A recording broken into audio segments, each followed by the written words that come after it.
Bonsoir à tous, bienvenue dans le Clubhouse de Girondin TV, un Clubhouse plein d'espoir et d'optimisme après cette très belle victoire obtenue par les Marinés Blancs hier lors de la 36e journée de Ligue 1. Les Girondins qui s'imposent face à Auxerre sur le score de 4-2. Pour revenir sur ce 4e succès de rang, nous allons recevoir dans quelques instants le meilleur buteur des Girondins de Bordeaux, 12 buts cette saison, auteur d'un doublé hier en Bourgogne. Yoann Gouffran sera notre invité. En attendant la rediffusion du match à 20h30 sur notre antenne, nous vous proposons de revenir sur les temps forts de cette rencontre. Marius Trésor pour les analyser.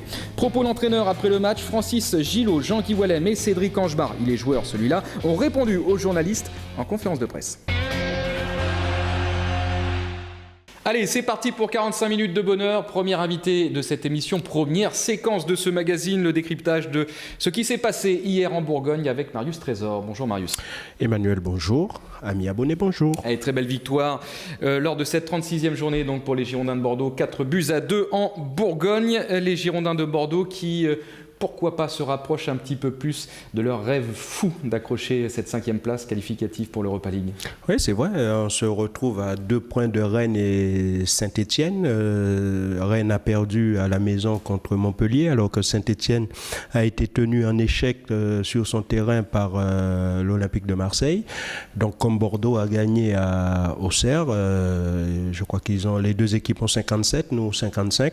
Donc cette 5e place, pour cette 5e place, tout redevient possible. Et je dis que c'est fou, mais ça ne l'est plus du tout. Non. Parce qu'effectivement, comme vous venez de le souligner, il y a seulement 2 points d'écart donc, entre les deux équipes qui nous devancent, sachant qu'en plus le dernier match se jouera à Geoffroy-Guichard, ce qui pourrait, pourquoi pas, être une finale. Pour oui, et en plus, on sait que Rennes se déplace à Paris, qui est dans la course pour le titre, donc ça ne va pas être facile. On sait que cette équipe, en début de saison, a été très solide à l'extérieur, un peu moins chez elle. Maintenant, elle devient un peu friable parce qu'elle reste sur 2 défaites consécutives, une contre les Girondins de Bordeaux et une à la maison contre Montpellier. Donc, et cette équipe de Saint-Étienne qui se déplace à Nancy sur le synthétique, c'est le dernier match devant son public. Les Nancéens ont envie de bien terminer, donc c'est à nous de ne pas louper ce match de Lorient. Eh oui, à la maison, et comme dirait Olivier Faure, c'est jamais simple d'aller gagner à Nancy, mais il dit ça de toutes les équipes. Allez, on va revenir tout d'abord sur ce qui s'est passé donc, hier soir au stade de l'Abbé Deschamps, et ça commence très vite. Fallait pas arriver en retard hier au stade, parce que dès la 13e seconde, comme ils en ont l'habitude, les Girondins de Bordeaux vont ouvrir le score. Alors là, coup de sifflet, à peine le temps de faire la présentation des deux équipes, de donner le nom de l'arbitre, de regarder ce qui va se passer. C'est M. Kalt, là, tranquille, et le défenseur se fait piquer le ballon par Aubragnac qui transmet à Gouffran un contrôle intérieur du pied, 1-0 après 13 secondes de jeu. Pour une équipe comme Auxerre qui a envie de garder sa place en Ligue 1, c'était la pire des façons de commencer un match à domicile. Et but pied gauche pour Yoann Gouffran qui marque là son 11e but et qui dépasse donc son meilleur total de buts marqués en Ligue 1. Oui, qui était de 10 à Caen, quand il jouait à Caen. Et première passe décisive pour Ludovic Aubragnac, et on voit que c'est son pressing sur cette action qui fait la différence. Oui, Ludo a été très présent.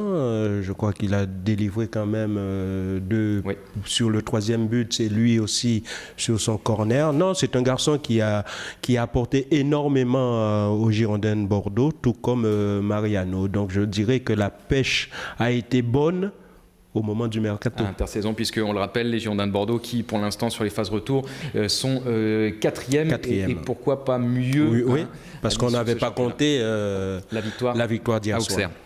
4e minute, peu de temps après, les Girondins de Bordeaux qui vont doubler la marque avec Jussier, cette fois en passeur décisif. D'abord, c'est Jaroslav Plazin qui se bat, duel de la tête. Moi, ce que je comprends pas sur cette action, tant mieux pour Bordeaux, mais côté Auxerrois, il y a une succession de mauvais placements, je dirais.